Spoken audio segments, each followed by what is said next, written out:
24, 35, 117.25. Implied vol is about 60 for Palantir. And let's use 5 for that. Yeah, that's about 60.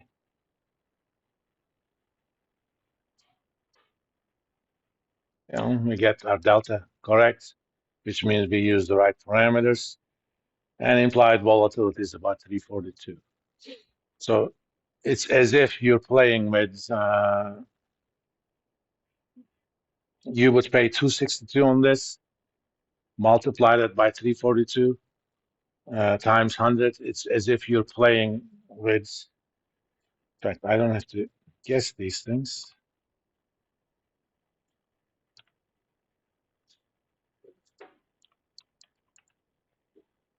It's as if you have a straight long position on 900 shares, okay? But 900 shares of Palantir is going to cost you over $20,000. Think, yeah. But in this case, you have one contract. You're just going to pay 2,600 some change. So you're controlling with 2,600 a position that's actually worth about 2,600. That's the beauty of the leverage. But this basically says in 1 year, I expect this thing to go above 35. Obviously, it doesn't have to go above 35 for you to make money. If it makes a sharp move in the short term, option price is going to go up. You can make money. In fact, as of this morning, Palantir stock is actually trading at 26. Matti Spool did an article this morning. They said, here are 2 AI stocks you should have. One of them was Palantir. The other was Supermicro. I don't agree with Supermicro, given NVIDIA. Given the growth prospects, NVIDIA, based on 1 year forwards, SMCI is the better buy. But if you think about longer term, NVIDIA is still a better buy. But either way, because of that on the pre-market, this stock jumped. So if you had bought that at the close yesterday, and now it's $26, that 262 would have become 343. A lot of times you make money on the options, not because you wait for the expiration, but there's a big move in the short term, and you make money. I mean, I bought my current NVIDIA options, which are 1640 calls that expire in December 2026. My net cost of them is about $40, $40.62. Let's see what it would have, I expected to trade at as of this morning.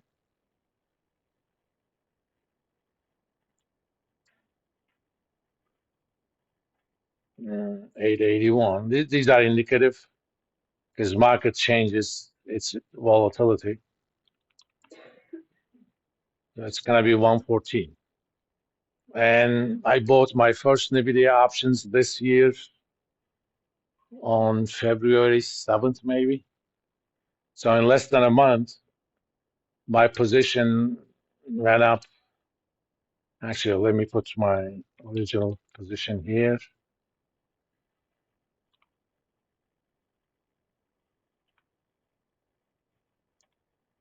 It ran up by 182%. In the meantime, NVIDIA stock price did not even go up by 50%. That's where the leverage is, right? Now, as of now, on NVIDIA, I'm still doing the bullish thing, but it has become, and this hasn't even updated yet. Let me show you the equity. As of yesterday's close, my 2 options are worth 21.5. I paid a little bit over $8,000 for them. In fact, at the open, this thing is going to be, I'm going to be up another 1,500 or so. So it's going to be $23,000. But look at the size of my position. That will be close to 37. It's too big percentage of my portfolio. I mean, I love it while it's happening, but I started having little feelings in my gut. Remember my advice to you on how do you know you have too much risk? If you lose half of that money, would you cry? The answer is yes, sir. I mean, if I lost $10,000, yes, I made more than that. I mean, I made what, $14,000 on it already. If I lost 10,000 of that, I still would cry, even though I lost from my profits. There is no such thing. Yesterday's close was your cost because you chose not to sell it yesterday. It's as if you bought it again yesterday. In fact, that's how kind of futures markets work.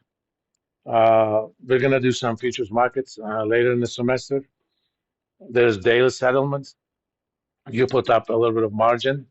Depending upon the contract, it would be anywhere from 2% to 20% of the value of the contract. So they're very leveraged. Every day, market says, okay, your contracts went up in value, so I'm going to put money into your account, and I'm going to restart it at yesterday's close. If your contracts lost money, I'm going to take money out of your margin account, and we're going to restart it.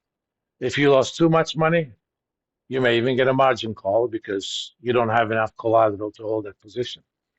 Think of yourself as a futures market. Every day, daily settle. Okay? If you're happy with that position, keep it. But do not ever think I already made 14,000 on this, and I did. But that doesn't mean that it gives me a license to take bigger risks. It doesn't. And soon I'm going to reduce the size of that position.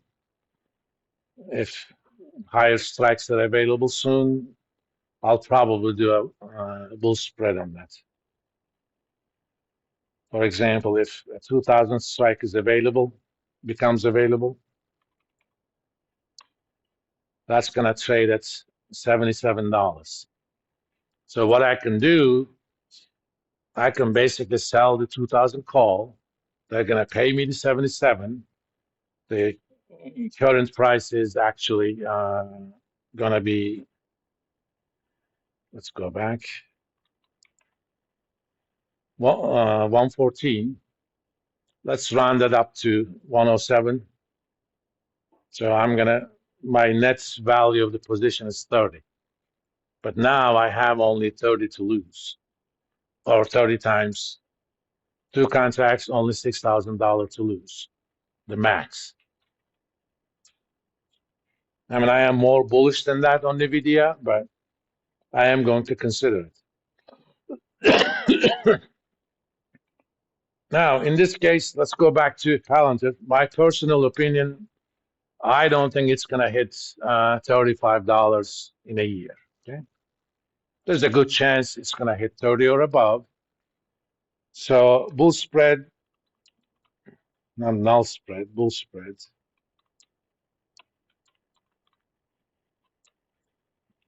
By lower strike call, sell higher strike call.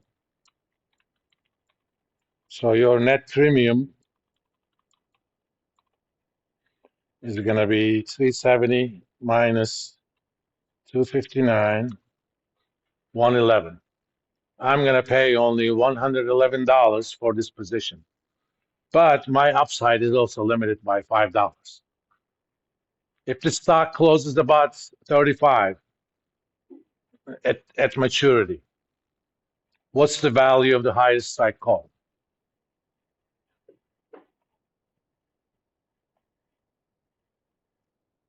You were Kelly, right? What was your name? Petty. Okay.